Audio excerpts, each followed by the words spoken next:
Hello, today we're covering social listening and sentiment analysis, and this one feels genuinely different from everything else on this channel.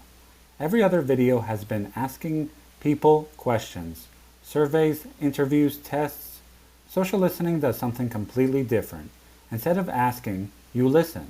You tap into the conversation that's already happening online, unprompted, unfiltered, and in real time.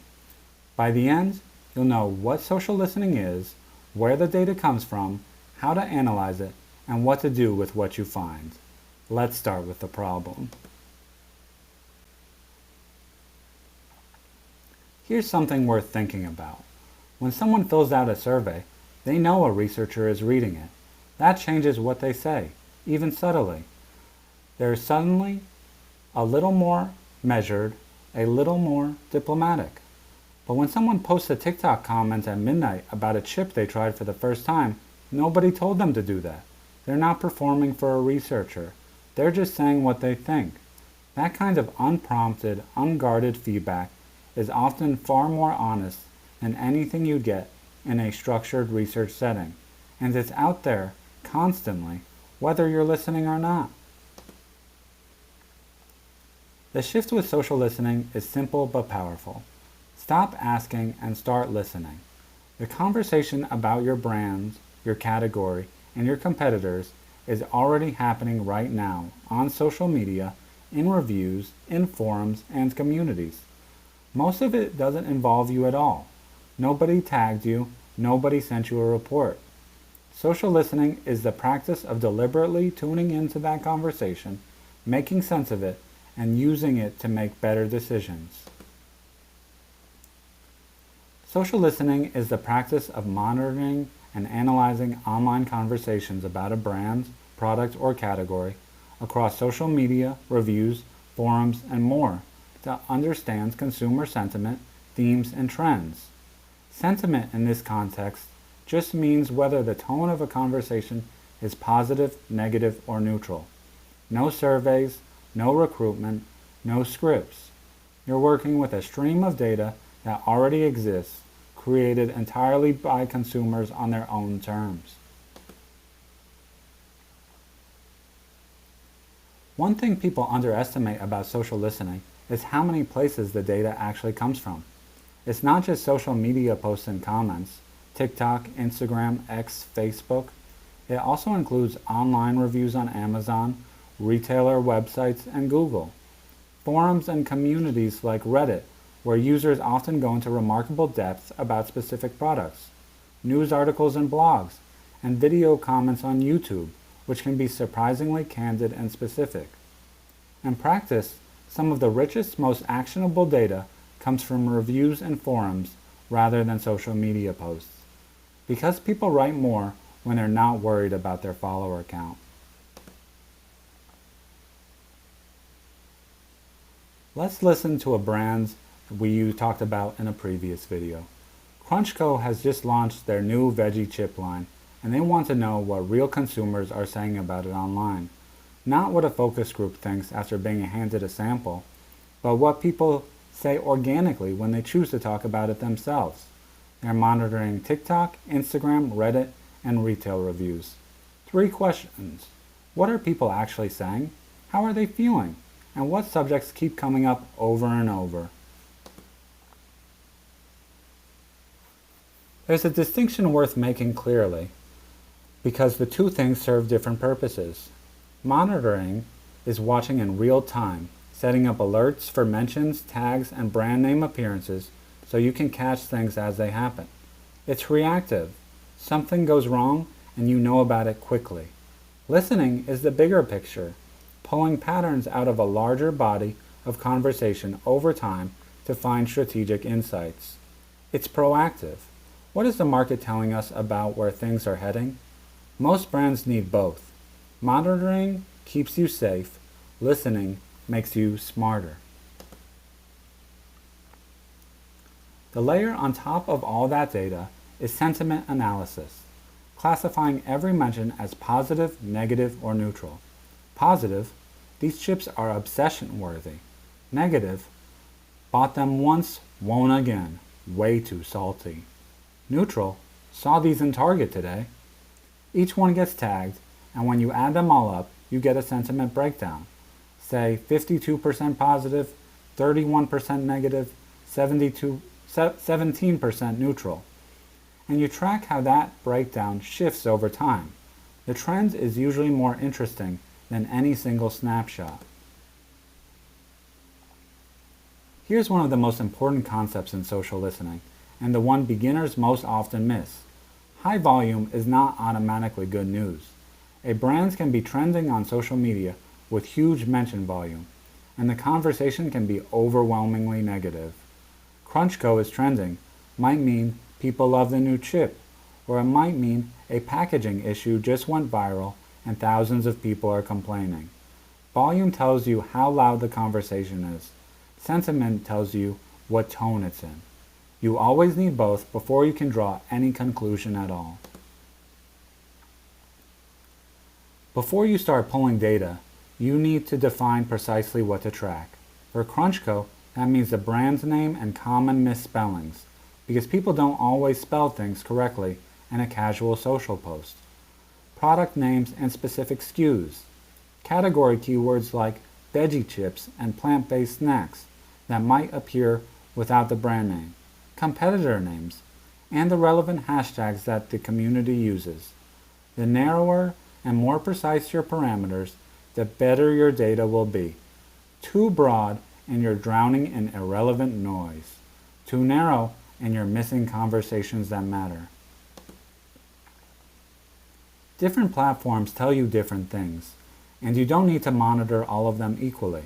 TikTok and Instagram tend to be visual, emotional, and trend-driven, great for reactions to new products and influencer moments. Reddit is detailed, honest, and often critical. Users write lengthy, specific posts about why they love or hate something, which makes it one of the most analytically rich sources. Reviews on retail sites gives you the most product-specific feedback, often the most actionable of all. And X, formerly Twitter, is fast-moving and real-time, good for catching breaking reactions. Choose your sources based on where your actual target consumer spends time, because monitoring a platform your audience doesn't use just generates noise. Sentiment tells you how people feel.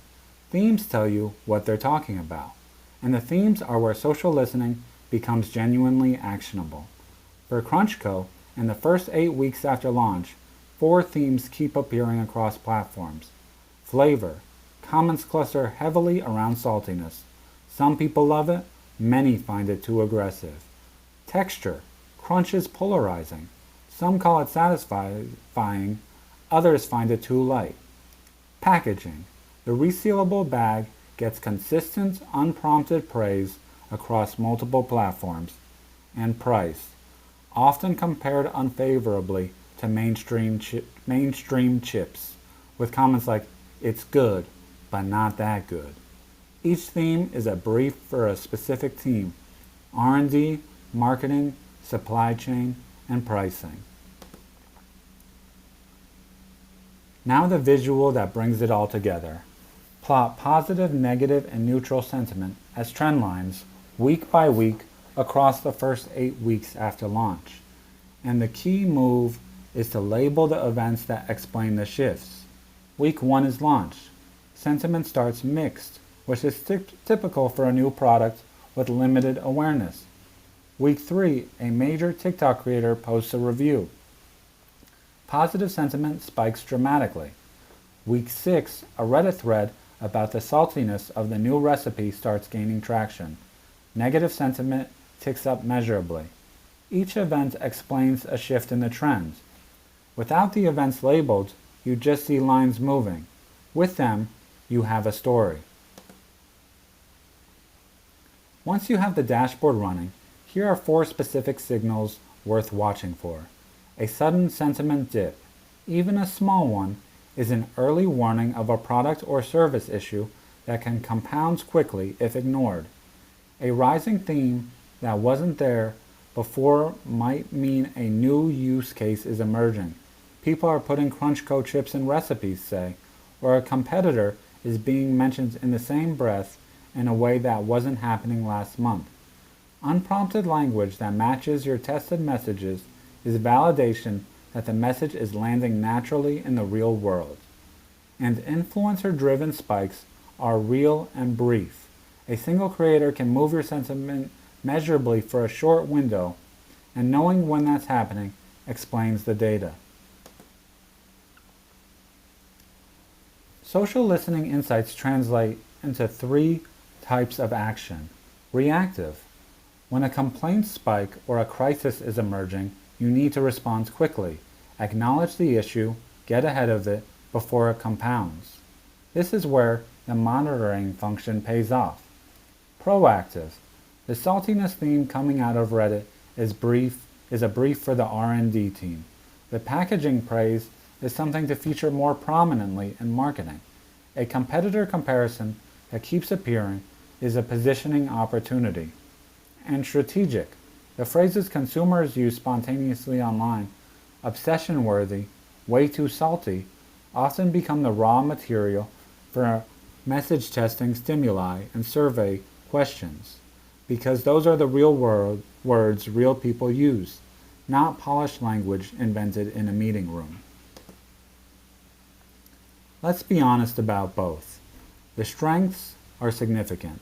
Social listening data is unprompted and authentic, which makes it feel more honest than survey data. It's continuous. You're not waiting for a quarterly survey wave, you're watching it in real time, and it often picks up on emerging trends before they're visible in any other data source. The limitations are equally real. The data is noisy. A lot of irrelevant mentions will come through that need to be filtered. Sentiment algorithms are imperfect, especially when people use sarcasm, humor, or slang. The data skews toward vocal minorities. The people who love you most and hate you most are the ones who post. And most importantly, the majority of consumers, the ones who tried your product, formed an opinion and moved on, never post anything at all.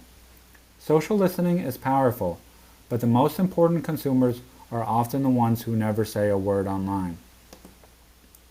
6 things to take with you. Define your listening parameters precisely, because the quality of your data depends entirely on what you choose to track.